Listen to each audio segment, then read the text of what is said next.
Bismillahirrahmanirrahim. Assalamualaikum warahmatullahi wabarakatuh. Segala puji bagi Allah Subhanahu wa Ta'ala yang telah memberikan kita kenikmatan, salah satunya kesehatan, sehingga pada malam hari ini saya dan kelompok saya dapat menyampaikan hasil belajar kami untuk proyek UAS pemrograman akuntansi 2. Salawat dan salam tak lupa kami curahkan pada baginda Nabi besar Nabi Muhammad Shallallahu Alaihi Wasallam beserta keluarga, sahabat, dan semua umatnya yang insya Allah tetap istiqomah di jalannya. Amin. Kami sampaikan pula kepada dosen kami, Bapak Irwan Herliawan Eskom, serta teman-teman sekalian yang ikut serta memperhatikan presentasi kami pada malam hari ini. Materi kami pada malam hari ini yaitu bertema Sistem Pembayaran SPP di Pondok Pesantren. Sebelum masuk ke materi, saya perkenalkan terlebih dahulu anggota masing-masing dari kelompok saya. Yang pertama ada Desta Farida, kemudian ada dia Dewi Larasati, ada saya Ella Nuraini, ada Rizka Wardani, dan Cinta Purmawati. Untuk materi pertama akan disampaikan oleh rekan saya, Desta Farida. Baik, di sini kita akan menjelaskan mengenai sistem pembayaran SPP di Ponpes, yang di dalamnya terdapat latar belakang, pengenalan aplikasi, kelebihan dan kekurangan, dan yang terakhir adalah kesimpulan. Saat ini, teknologi informasi telah berkembang pesat. Tidaklah mungkin memisahkan berbagai aktivitas dari teknologi, terutama dalam aktivitas suatu perusahaan atau organisasi. Saat mencatat transaksi, biasanya digunakan sistem yang disebut sistem informasi akuntansi. Sistem informasi akuntansi merupakan sistem informasi fungsional dan merupakan fondasi dari sistem informasi fungsional lainnya. Sistem informasi lain membutuhkan data keuangan dari sistem informasi akuntansi. Baik, saya akan melanjutkan presentasi mengenai latar belakang. Maka dari itu, kami bermaksud untuk menganalisa aplikasi sistem informasi akuntansi keuangan berbasis web dengan framework Laravel di bidang pendidikan untuk menerapkan ilmu analisa perancangan sistem informasi akuntansi. Yang bermaksud untuk yang pertama, untuk mengetahui ruang lingkup sistem informasi akuntansi. Yang kedua, untuk mengetahui prosedur pembayaran SPP dalam organisasi. Yang ketiga, memberikan suatu informasi dalam pengolahan data keuangan. Dan yang terakhir, membantu mempermudah penyajian data.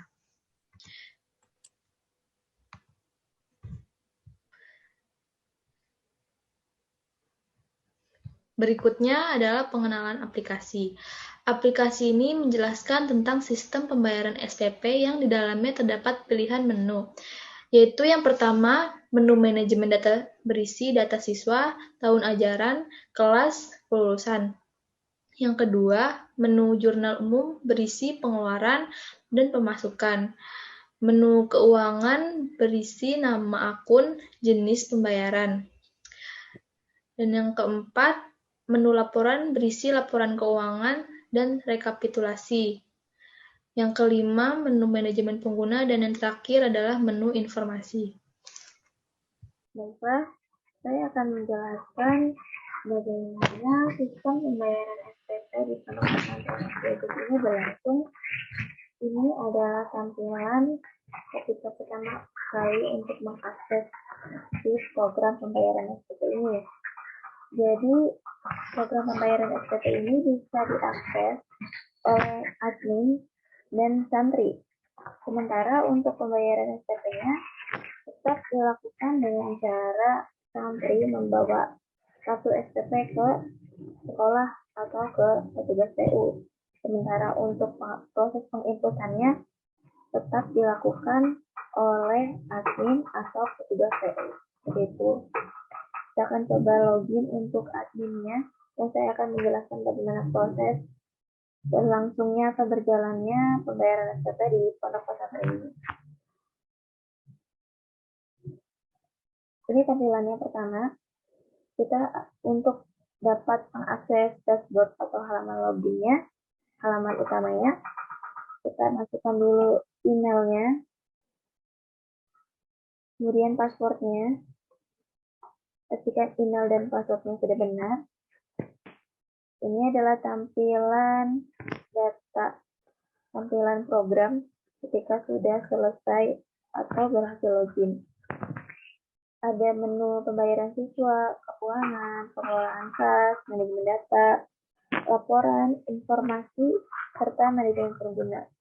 Juga di sini ada pemberitahuan dari penerimaan hari ini, pengeluaran hari ini, total penerimaan hari ini, dan siswa yang aktif di pondok pesantren ini, serta informasi yang diberikan sekolah, kemudian kalender, dan di sini untuk halaman ketika untuk mengubah profil atau untuk keluar dari program atau aplikasi. Pertama, untuk penginputan pembayaran SPP, saya akan menjelaskan bagaimana pertama dulu proses penginputan data master atau data huntingnya. Itu ada di manajemen data. Di manajemen data ini ada buat input siswa, kelas, serta tahun ajaran. Untuk input siswanya, kita bisa klik tambah. Dan kita isi dari nama lengkap, jenis kelamin, tempat tanggal lahir, di nomor handphone, serta alamat. Dan untuk data sekolahnya, kita input nih, password, confirm password, NISN, dan kelas. Password di sini berguna ketika nanti santri akan login di aplikasi ini untuk melihat sisa tagihan atau sisa pembayaran SPP mereka. Seperti itu. Dan ada data keluarga dari nama ibu kandung, nama ayah kandung, nomor handphone orang tua. Jika sudah, kita klik statusnya aktif. Aktif di sini berarti siswa atau santri yang di sini tetap atau masih belajar di pondok pesantren ini. Dan kita juga bisa upload fotonya, foto dari siswanya, kemudian kita klik simpan.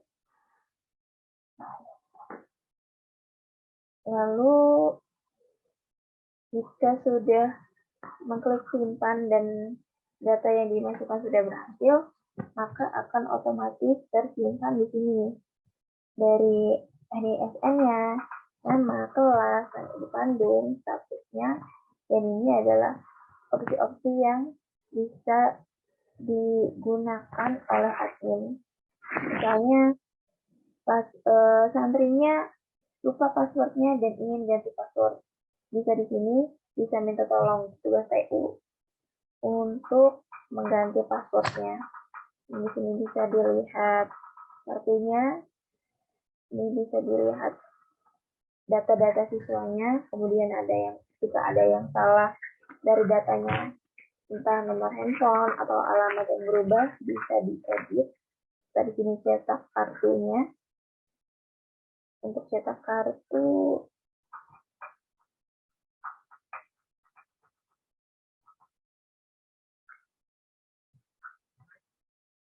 di sini cetak kartunya, kartu siswa seperti ini. Jadi ada nih nama, tempat tanggal lahir, dan kelasnya. Seperti itu. Kemudian kita juga bisa input kelasnya. Jika ada kelas tambahan, mungkin di kontak ini ada dari TK atau SD, bisa ditambah di sini. Kemudian dari tahun ajaran, setelah tahun ini untuk tahun ajaran 2021-2022 bisa ditambahkan.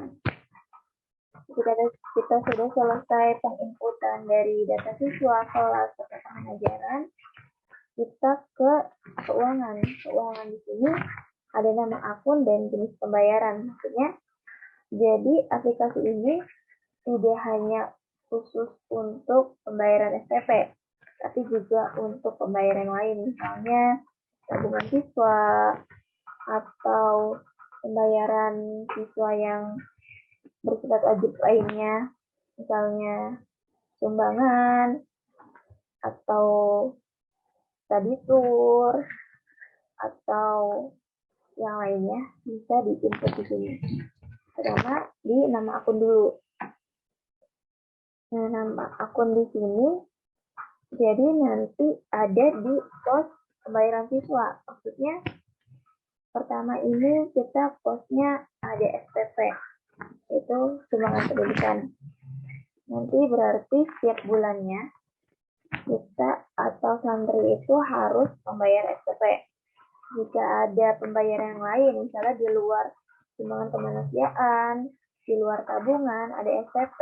Kemudian santri ini memiliki tanggungan, yaitu kita coba tambah, contohnya Jumat Berkah. Nama posnya Jumat Berkah, keterangannya kita buat Jumat Berkah juga. Kita klik simpan. Nah, maka di sini ada keterangan tambah pos berhasil.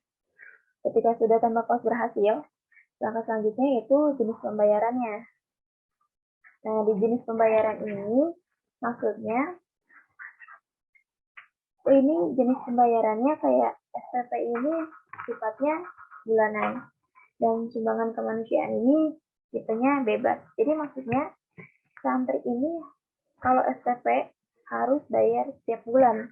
Sementara kalau sumbangan kemanusiaan boleh dibayar tidak setiap bulan. Maksudnya sumbangan kemanusiaan dikasih tarif setiap santri 50.000. Jadi boleh dibayar di luar dari bulan sekarang. Misalkan pemberitahuannya sumbangan kemanusiaan bulan Januari 50.000. Tapi santri itu bisa juga bayar di luar bulan Januari. Jadi di sini tipenya bebas seperti itu. Kita tambahin ke yang baru kita upload, nama posnya ada Jumat Berkah. Ya, tahun ajarannya. Kemudian tipenya kita pilih bebas. Jadi maksudnya boleh dibayar di luar bulan ini, atau pembayaran ini tuh nggak setiap bulan gitu.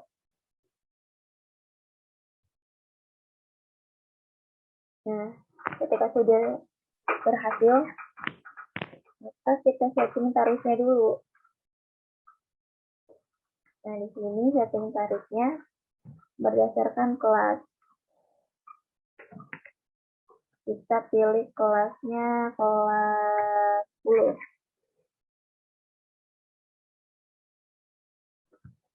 Kelas 12 ya. Kelas 12 kita setting tarifnya 20.000. Kita klik simpan. Nah, sudah berhasil. Lalu ada di sini, di pembayaran siswa. Kita cari siswanya. Yang tadi saya masukkan sini adalah nomor NIS-nya. Nomor NIS siswa. Nomor NIS siswa ini bernama ini. Kemudian ini. Nah, sebelumnya saya sudah setting tarif yang SPP tadi tarifnya bulanan. Kemudian tabungan tarifnya, setting tarifnya bulanan juga. Kita tadi setting tarif Jumat Berkah, sifatnya bebas. Kita klik di sini. Bebas. Nah, di sini dia belum bayar 20.000. Jika saat hari itu dia bayar, maka kita klik bayar. Jumlah bayarnya masukin 20.000. Keterangannya Jumat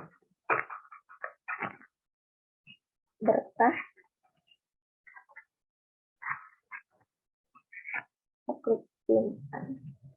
Nah, pembayaran tagihan berhasil. Maka di sini akan ada status lunas. Serta di sini ada transaksi terakhir pada tanggal ini, pembayaran Jumat Berkah. Seperti itu. Untuk melihat siswa atau santri ini memiliki tagihan apa aja sih, bisa kita klik di sini, cetak semua tagihan. Nah, maka di sini akan ada rincian pembayaran administrasinya. Nih, di sini ada tabungan SPP sudah lunas, kemudian SPP dia belum bayar, maka tanda keterangannya belum lunas, atau pada hari itu dia menunggak. Nah, ini rincian dari pembayaran siswa tersebut.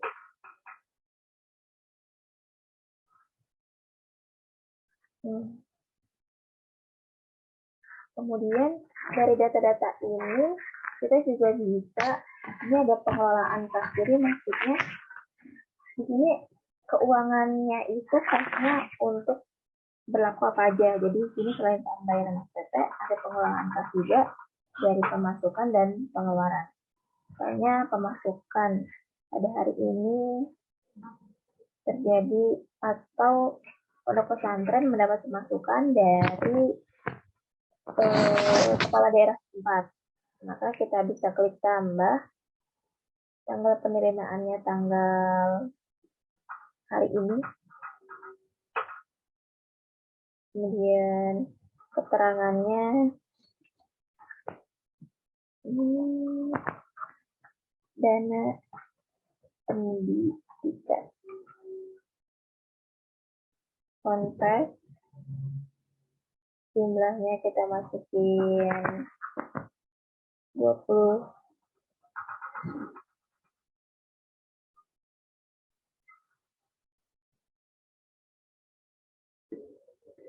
juta.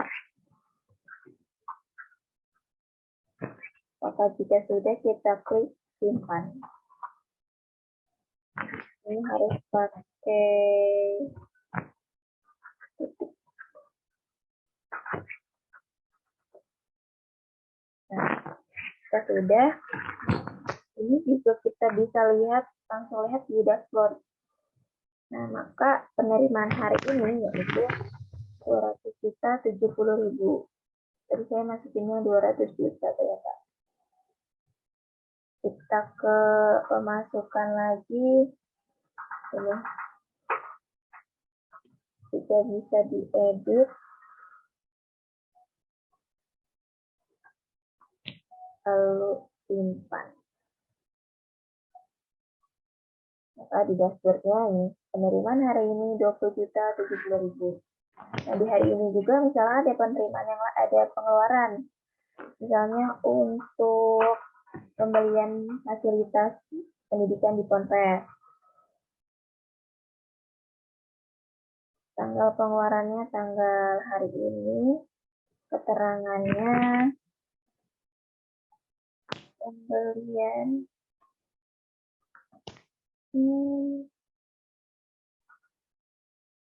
alat pendidikan Ponpes. Jumlahnya 3 juta rupiah.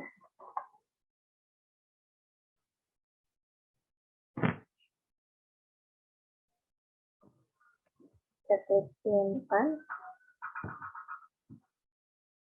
Ini ada tanggal 27 Juni 2021 keterangannya pembelian alat pendidikan Ponpes pengeluaran sebesar 3 juta. Kita bisa lihat juga di dashboard.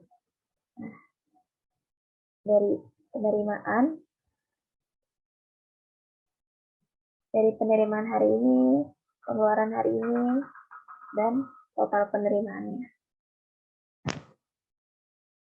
Nah, dari data-data ini, dari mulai tadi kita masukin penginputan pembayaran SPP, lalu kita penginputan sumbangan, dan sebagainya sampai pengelolaan kas, maka laporannya ada di sini. Rekapitulasi ini rekapitulasi dari pembayaran siswa. Nah, untuk kelas 12 ini pembayaran siswanya bisa kita juga download menjadi foldernya di Excel. Dan untuk secara keseluruhan dari SPP dan sampai hingga pengelolaan kas, maka di laporan keuangan. mulai tanggal hingga tanggal hari ini.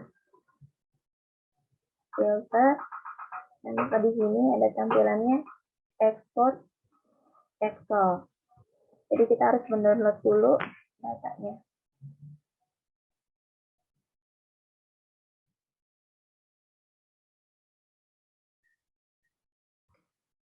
Nah, ini adalah tampilan ketika laporan keuangannya selesai di-download. Jadi ini dari laporan keuangannya dari tanggal 14 Juni sampai tanggal 27 Juni.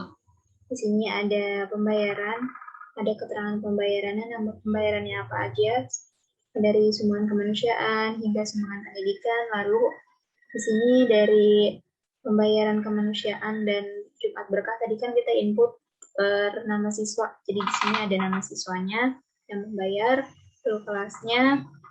Jadi untuk yang tadi pengeluaran kas kayak pembelian alat pendidikan Ponpes, dana pendidikan Ponpes, kemudian sumbangan pendidikan di sini jadi tidak ada ya atau di strip gitu. Dan ini tanggal transaksinya.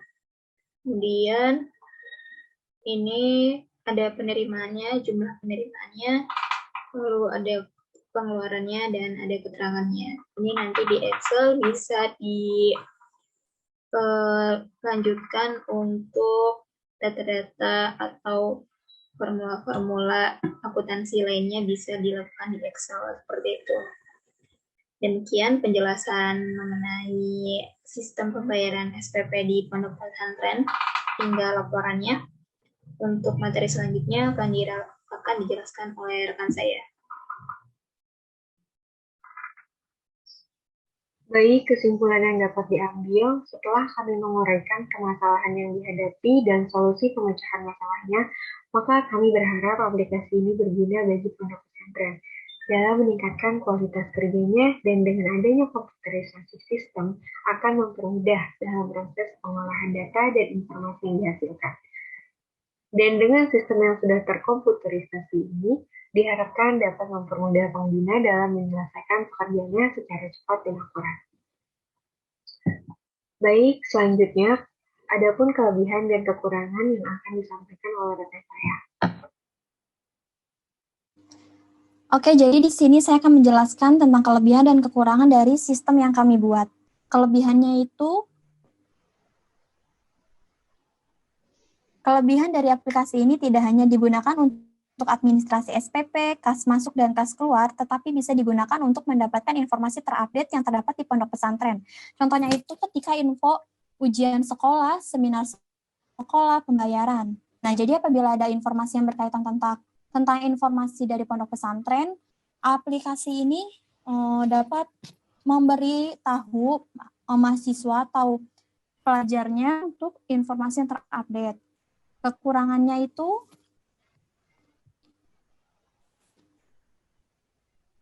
kekurangan dari aplikasi ini belum bisa membackup data sehingga dikhawatirkan dapat memformat semua data jika terjadi masalah pada sistem. Tetapi seiring berjalannya waktu, aplikasi ini bakal mengupdate dan memperbaruinya secara bergilirnya waktu.